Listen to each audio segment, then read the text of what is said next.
A continuation of Mother's Knows Best. Like, comment and subscribe for more African tales. A knock echoed through the compound. Alma rose cautiously from the veranda bench. Her face was bare, no makeup, no glam, just swollen eyes and quiet confusion. Standing at the gate was a 26-year-old woman with medium light brown skin, slim build, elegant posture, and neatly tied-back braids. She wore a clean white blouse and a long ankara skirt, holding a photo and a folded birth certificate. "I think I'm your sister," the woman said in a quiet voice. Alma blinked. "My name is Abina Oforwe. I was born in Kumasi. I've never known my real family. But, a nurse confessed to me before she died. She told me about you. And your mother." Main Gifty stepped forward, her tone cautious but calm. "Who was your mother, my dear?" "Adwoa Oforwe. She died giving birth to me at Komfo Anakai Hospital. The nurse said you lost a baby that same night, and left with mine." Silence swallowed the air. Alma stared hard at the woman, at the similarities. The bone structure. The eyes. The way she tilted her head. They sat for hours, piecing together timelines, memories, and fragments. Abina had been raised by an old seamstress who passed away 5 years ago. She had always sensed she was different. "I thought I was imagining things," Abina said. "But when I saw your photo on a blog, something clicked." Alma's voice was hoarse. "You've been missing your mother your whole life." "I didn't even know mine was missing." Determined to know the full truth, Alma and Abina traveled to Kumasi to meet the woman who started it all, the retired nurse who switched them at birth. They found her in a care home run by a church.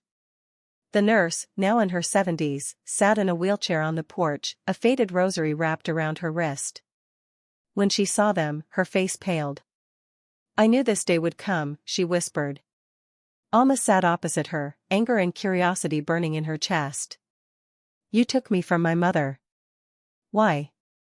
The old woman's eyes filled with tears. Main Gifty had just lost her baby. She was screaming, begging God. "I had no right, but I made a decision I thought would save her. It destroyed me instead." She spoke of guilt that had haunted her for decades, of losing her job quietly, of burying her own child soon after. "I was cursed," she said. "But I never stopped praying for you both." Abina clutched Alma's hand. Main Gifty stood silently in the doorway, her expression unreadable. "I did a terrible thing," Main Gifty finally said. "But I raised her with everything I had. I loved her like she was mine because to me, she was." Alma wiped her face. "I didn't need blood. I needed truth. And now I have both."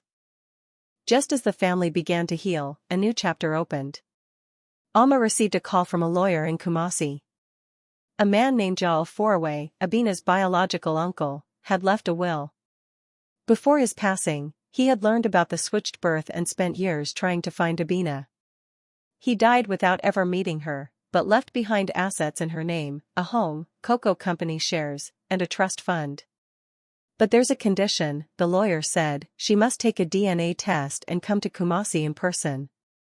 Alma told Abina, expecting hesitation. But Abina replied, "I won't go without you." They returned to Kumasi. The DNA confirmed her bloodline. The lawyer smiled. "She's the rightful heir." But Abina stunned everyone when she turned to the lawyer and said, "Split the trust. Half to her. She may not be my twin, but she's my other half." Alma was speechless. "You don't have to." Abina smiled. "I know. But I want to." It wasn't about money, it was about wholeness. Back in Cape Coast, life took on a new shape. Alma now had 2 mothers in her heart, one who gave her life, and one who gave her a future. She reopened her spa, not with glitz this time, but purpose. She launched a new foundation, Second Chances, dedicated to girls in foster homes and victims of illegal adoptions. Abina moved to Accra and became co-director. The sisters worked side by side, turning pain into progress. During the foundation's launch, cameras flashed. Journalists gathered. One asked, "What message do you hope this story tells?" Alma smiled at the crowd, "I want girls to know that no matter how messy the truth is, healing is possible.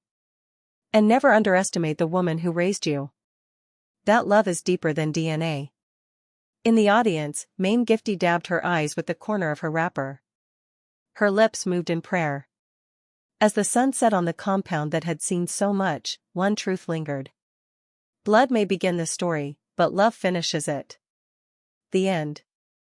In the end, it wasn't blood that made her whole, it was the woman who chose to love her.